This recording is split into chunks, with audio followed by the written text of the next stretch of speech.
ele deixava ali a marca do sangue do animal que era puro ou tido como puro, e ele erguia suas mãos para o céu e em silêncio orava, dizendo ao seu espírito: Deus, perdoa a nação de Israel. Duas coisas poderiam acontecer. Primeira, Deus poderia não receber o sacrifício e fulminar o sacerdote. Em outro texto diz que caminhava, quando ele entrava dentro daquele santuário, uma cordinha vinha amarrada à sua cintura e ficava pelo lado de fora, porque nenhum homem comum podia entrar dentro do santuário, no Santo dos Santos. Caso ele morresse e não houvesse vida, as pessoas o arrastariam para fora e passariam um ano inteiro atormentados, atribulados, com o coração pequenino e sentindo dores. Deus ficava em cima do Santo dos Santos, sentado na nuvem chamada Shekinah. Quando o sacerdote erguia as mãos com o sangue do animal para cima, o Senhor olhava para baixo e via que o propiciatório, que era a arca do testemunho, que falava da aliança que Deus havia feito com Israel, estava banhada com sangue. O Senhor já havia sentido o perfume do holocausto queimado no lugar santo. Então Deus ficava de pé naquela nuvem, estendia as mãos sobre aquele lugar, e a nuvem começava a trovejar, a nuvem começava a relampejar, porque a presença de Deus, ela vem através, é claro que de uma brisa, como na caverna de Elias, mas todas as vezes que ela vem trazendo vitória, ela vem em forma de relâmpagos e de trovões. Eu abro um parênteses para dizer que a fé pentecostal é alicerçada nisso. Quando temos um culto alegre, sentimos a presença de Deus, o Senhor começa a trovejar sobre nós a sua glória, e os crentes fazem aqui um rimbombar de adoração com seus lábios. É por isso que eu sempre digo que crente pentecostal que sente a presença de Deus, não é que ele quer fazer barulho, ele é obrigado a fazer barulho, porque isto fala de vitória e de felicidade. Quem acredita nisso, levante a mão para cima e dê um belo grito de glória a Deus.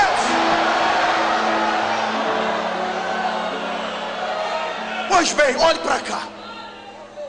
Quando o sacerdote estava com as duas mãos erguidas, o Senhor estava de pé no trono.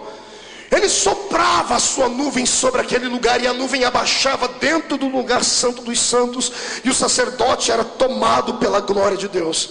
O povo que estava do lado de fora, com temor, abaixavam-se e ficavam em silêncio. E quando a nuvem se levantava, o povo parava para ouvir se haveria algum barulho lá dentro, porque poderia ser que a nuvem deveria ter descido para matar o sacerdote. Então todas as pessoas atentas esticavam seu ouvido para ver se havia algum tipo de barulho. E depois que o sacerdote passava por aquela êxtase espiritual, imagine você estar dentro de um lugar fechado e a nuvem da glória de Deus descer sobre você naquele lugar. Depois que ele respirava e via que ele estava vivo, então ele começava a caminhar. Cada vez que ele dava um passo, as campainhas iam batendo naquelas romãs que estavam no pé. Cada vez que fazia um barulho, um judeu do lado de fora dizia assim: eu estou ouvindo barulho. E o povo parava para ouvir. Eu também, eu estou ouvindo barulho. Mais de 2.710.000 judeus do lado de fora esperando perdão. Quando a notícia esparramava, 2.700.000 pessoas gritavam: o sacerdote está vivo, porque ouvimos o seu barulho. O sacerdote está vivo, é sinal de que o Senhor nos perdoou. O sacerdote saía cambaleando daquele lugar por causa da glória do Senhor, atravessava o lugar santo dos santos, passava pelo lugar santo, ia até o átrio, e quando chegava na porta do átrio, ele estendia as mãos ensanguentadas ainda e dizia: paz e perdão sobre Israel. A história dos judeus diz que quem estava doente era curado, quem estava triste se alegrava,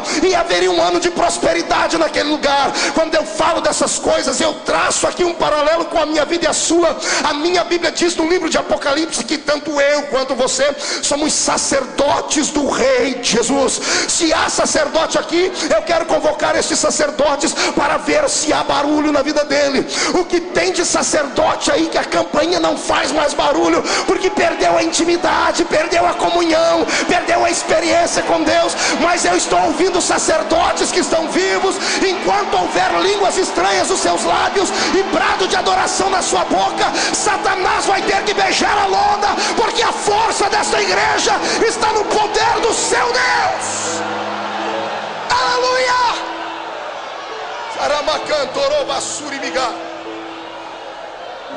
Esta arca era reverenciada, era respeitada, porque dentro dela iam 3 utensílios sagrados reconhecidos, e o quarto eu recebi por revelação. 3 utensílios reconhecidos: as tábuas da lei, a vara de Arão que havia florescido e o maná. Mas o maná era colocado dentro de um pote de ouro. Quase ninguém fala sobre a explicação do pote de ouro. Quando esta arca estava dentro de Israel, trazia uma segurança para todo o povo, dizendo: se a arca está presente, o Deus da arca também está. Se o Deus da arca está presente, a lei é verdadeira. Se o Deus da arca está presente, a vara de Arão que floresceu, trazendo a simplicidade do sacerdócio é real.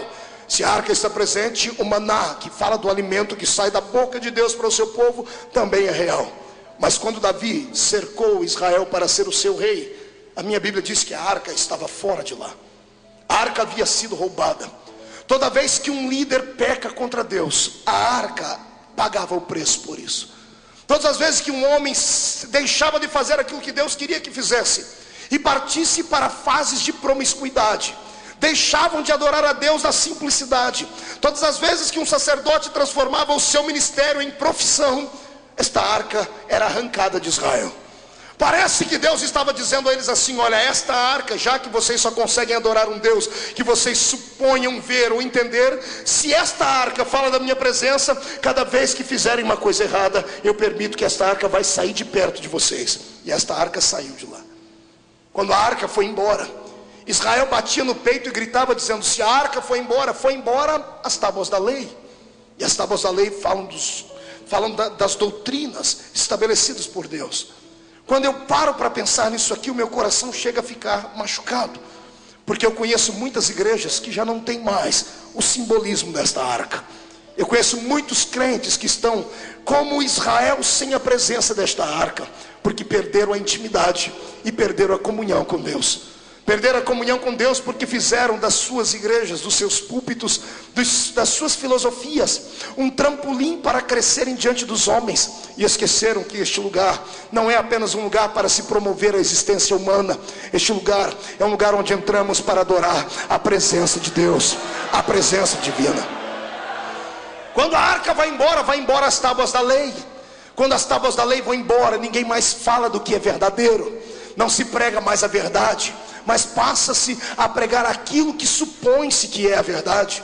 Quando a arca vai embora e leva embora as tábuas da lei, a pregação perde o sentido, e os cultos deixam de parecer cultos de adoração a Deus para parecerem verdadeiros picadeiros, onde homens e mulheres fazem mais piada do que uma pregação ungida e verdadeira.